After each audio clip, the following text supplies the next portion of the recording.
On this episode of Game Shack, has Arcade 1-Up hit the wall? Coming up next. Hey everybody, it's JDV here for EvilGeniusEntertainment.com. Thank you for stopping by the Game Shack. All right, if you haven't subscribed to the channel, please subscribe. It really does help us, and give us a thumbs up if you like this kind of content.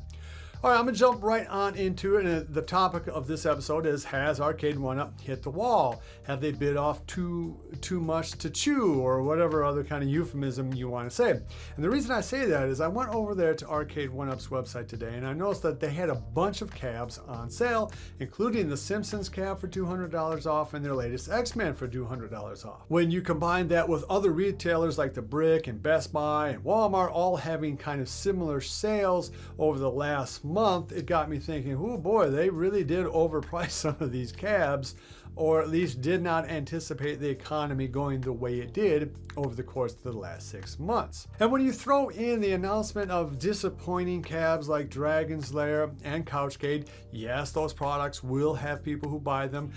There's at least a few viewers on this channel that ordered actually 2 Dragon's Lair cab. That was the cab that they really wanted. But other than die-hard Dragon's Lair fans, I don't think a whole lot of people are going to buy into that for all the reasons I list up in this video up here, which is iArcade makes a really good version of it already that frankly looks a lot better in my opinion and has a lot more functionality. Again, something like the Couchcade, well, AdGames has been making a product like that for years now, and all of those products allow you to use CoinOps-X. That said, I do think the Couchcade will be a big seller this Christmas, as people just see it in Walmart and someone say, hey, that'd be something that my kid would like, or I would like, or my wife or girlfriend would like. But for people who are kind of already established home arcade owners, I don't think that's a very exciting product. And I do think the appeal of something like Dragon's Lair is very limited. And that's kind of a big deal, because the only new cab to be released just this year by Arcade 1-Up is the Golden Tee XL cab. And I think that cab has been a disaster, an unmitigated disaster for Arcade 1-Up. Normally, Arcade 1-Up would only have 1 or 2 cabs on sale, if at all. And now if you go to their website, and I'm filming this at the end of April 2022, they have multiple cabs on sale, including $200 off The Simpsons, $200 off of X-Men, $150 off of a bunch of cabs. And that, to me, is an indication that they vastly overestimated the appeal of some of these cabs that only have 2 or 3 games or less at the price tag of $600 or $700. One other aspect about all this is that there were a lot of people that bought into those Gen 1 legacy cabs for Mortal Kombat and Street Fighter, only to see Big Blue released and the announcement of the Gen 2 Mortal Kombat online cab.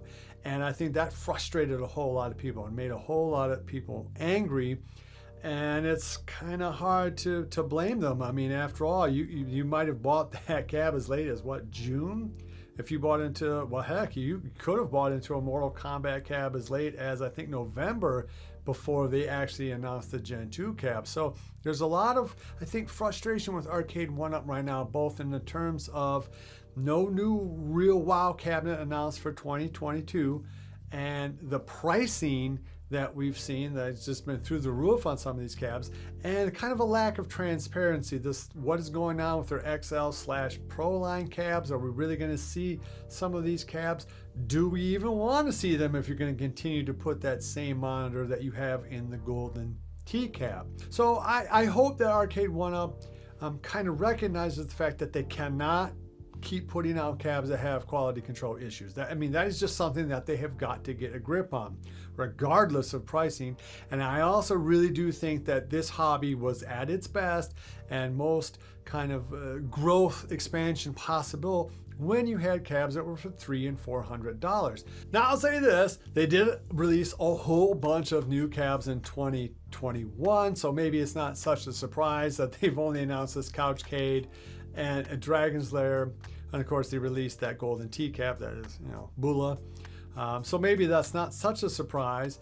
But when you see such high pricing and you see the quality control issues continuing, I wonder now if Arcade 1-Up really needs to hit a home run. Do they need to come out with a cab that either has a whole bunch of games in it, like a 20-in-1 Pac-Man like a one game of everything that is just fantastic type cab, or something that really like House of the Dead or some other really big cab that really knocks it out of the park. I don't know. What do you guys think? Do you think Arcade went up? Oh, this is just typical, price reduction after a product has been out for a certain amount of time? Or are they in real trouble? Let me know what you guys think down below. It really does interest me. All right, so that's going to wrap up this episode of, Has Arcade 1UP Hit the Wall? I hope you enjoyed it. If you did, please give me a thumbs up. Subscribe to the channel if you haven't already. Love each other. And I'll see you guys in the Game Shack. Mwah! Be sure to visit EvilGeniusEntertainment.com for exclusive content, swag, casting call news, and much, much more.